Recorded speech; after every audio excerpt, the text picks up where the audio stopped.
Welcome to the NBA Coast to Coast podcast brought to you by thelines.com. Coming to you from the West Coast, Josh Lander, joined as always by Nate Weitzer on the East Coast. And we are finishing the week with just a 2 days worth of games here, obviously, after the All-Star break. But we are finishing things with another 8-game slate here on Friday night. We've got this video for you guys where we're talking about Bulls and the new-look Brooklyn Nets. And then we've got another game video and our player props up for you. So make sure to like and subscribe to that page. Also want you to head to thelines.com. That's where you can check out all the great written content we have for you guys this season. And use that odds finder tool we have up there. You can make sure you're getting the best odds available to you from those U.S. sports books. Nate, let's go ahead and jump into this 8-game slate and then talk Nets and Bulls. Yeah, we got the Knicks, your Knicks, in fact, -2 at the Wiz. It was a pick 'em a minute ago, but Knicks gaining some steam. The Heat +1.5 at the Bucks. They always play them tough, and Giannis will be out tonight.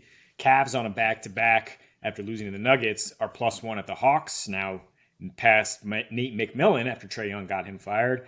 This game, the Nets are +2 at the Bulls. We will break down in a minute. The Hornets +6 at the Wolves. Thunder on a back-to-back +6.5 at the Suns. They're actually being bet on despite going to overtime last night in Utah. And then Houston +10 at Golden State. And the other game we look at, Kings are +7 at the Clips. So the total's been bet down a little bit here in the Nets-Bulls game, but I'm not really that interested in it in any direction. I'm just interested in fading the Nets, which I talked about in our futures episode over the break. They come out here with a really tough road stretch, and I haven't seen anything from this team to indicate that they can consistently win games on the road. Chicago is far from consistent. I mean, I guess we can start with them. I mean, consistently sucked. Heading into the breaks, lost 6 straight, probably thought some pieces were getting moved at the deadline, and they didn't.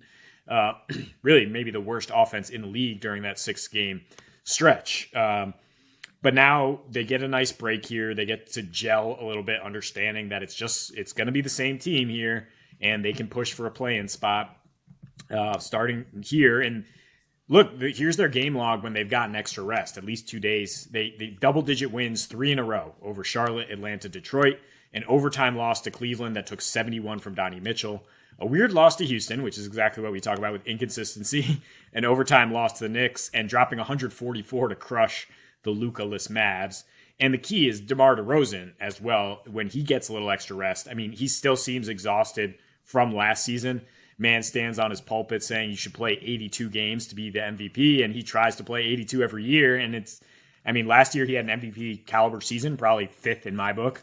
And this year he just hasn't been the same guy because he seems to be still exhausted. So he goes in on a funk that included a bad game against the Nets and hasn't been great against the Nets recently. But when he gets at least 3 days rest this season, we're talking his best splits, most efficiency, 26 points per game, 6 assists per game. Usage rate is higher. Even on 2 days rest, the efficiency goes way up. So I'm looking to fade the Nets, and I love when you can see a recent loss to a team that's just full of outliers. The Bulls lost at Brooklyn 15 days ago. They shot 8 for 25 from 3. It's exactly how Brooklyn was able to beat Miami before the break, too, just lucking out on a bunch of missed threes. But they played pretty good defense on Brooklyn, held them to 43% shooting. Again, unsustainable three-point shooting from the other side. The Nets bench goes 12 for 19 from 3. Joe Harris basically doesn't miss a shot. The Bulls were able to beat the Nets with KD and Kyrie at the peak of their powers the previous meeting, and that was at home. Chicago, better team at home. Stop me if you heard this before. Another better team at home. Look, they beat KD when KD had 44 points on 15 for 22 shooting. That's just absolutely nothing you can do with him. And Spencer Dinwiddie and Cam Thomas, as I said in that Futures episode, they're going to both have to go off, or Mikal Bridges in the most recent meeting. They're going to have to both go off, 2 of those 3 guys for the Nets to have any chance in a road game here. Dinwiddie does have good splits against the Bulls. Bridges has not. He's never really been the man like this. I don't really think his 45 points against the Heat is at all sustainable. Right.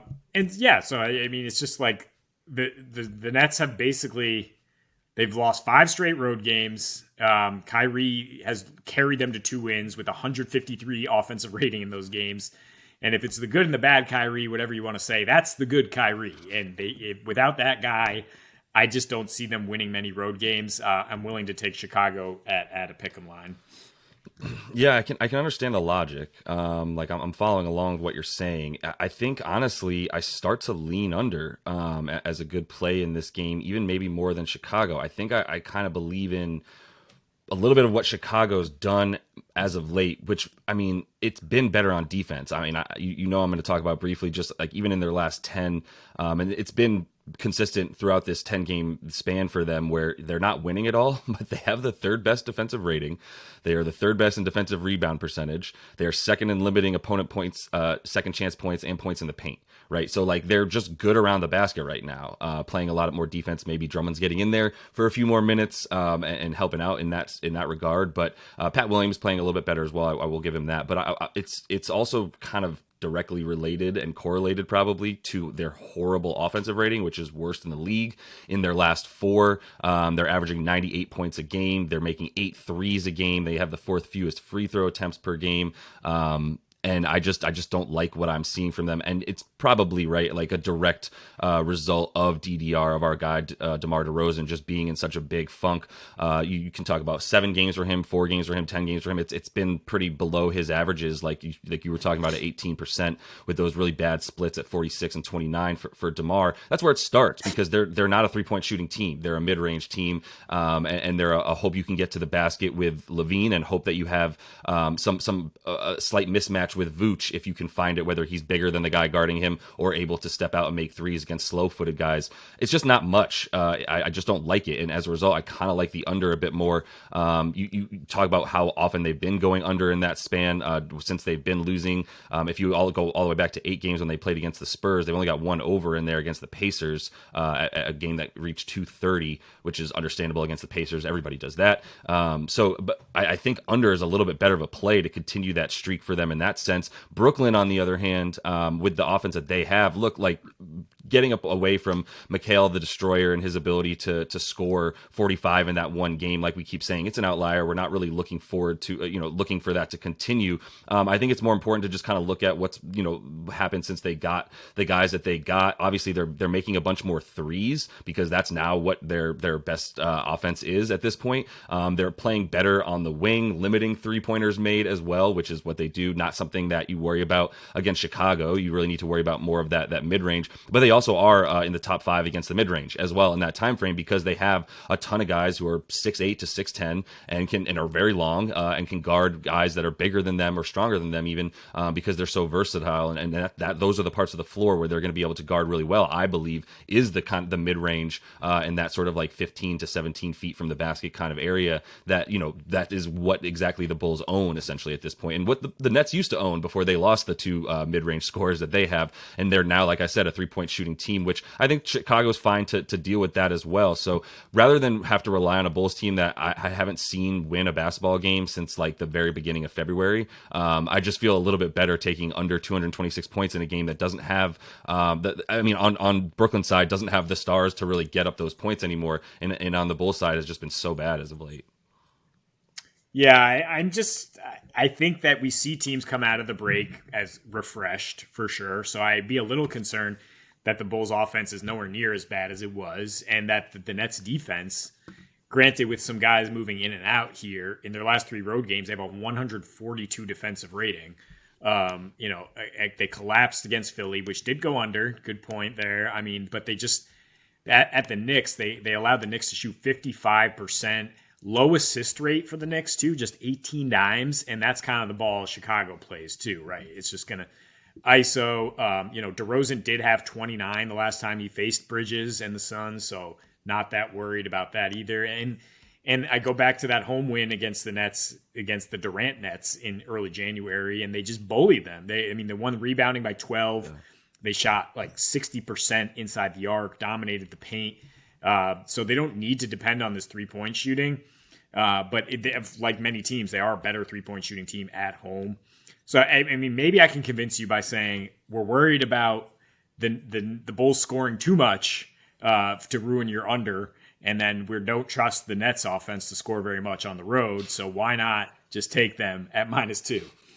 Yeah, I can do that too, along with the under, to be honest. And yeah, it's sad. It's almost like sad what's happened to a degree with Nick Claxton. And he looked a lot. He's one of those guys, honestly. He and Royce O'Neal were two guys that definitely benefited from playing with stars where they didn't have to go and get their own shot. They didn't have to figure out how to score at all. They just had guys that could get them wide open, either under the rim or from three, in O'Neal's case. And both of them are seeing a reduction in minutes since they lost those stars. They're seeing a reduction in usage and efficiencies, everything. So I think there's something to be said for that, and in the fact that, like we were saying, this is a team that was built upon a bedrock of two of the greatest scorers in the league and in the history of the game, and everything sort of collapses once you replace them with two up-and-coming, really solid wing players like Cam Johnson and Mikal Bridges that just aren't on the same echelon. So that is all the time. And by the way, yeah, I should mention the futures bets, plus 800 right now for the Nets to miss the playoffs, but even better, plus 390 for them to just be in the play-in.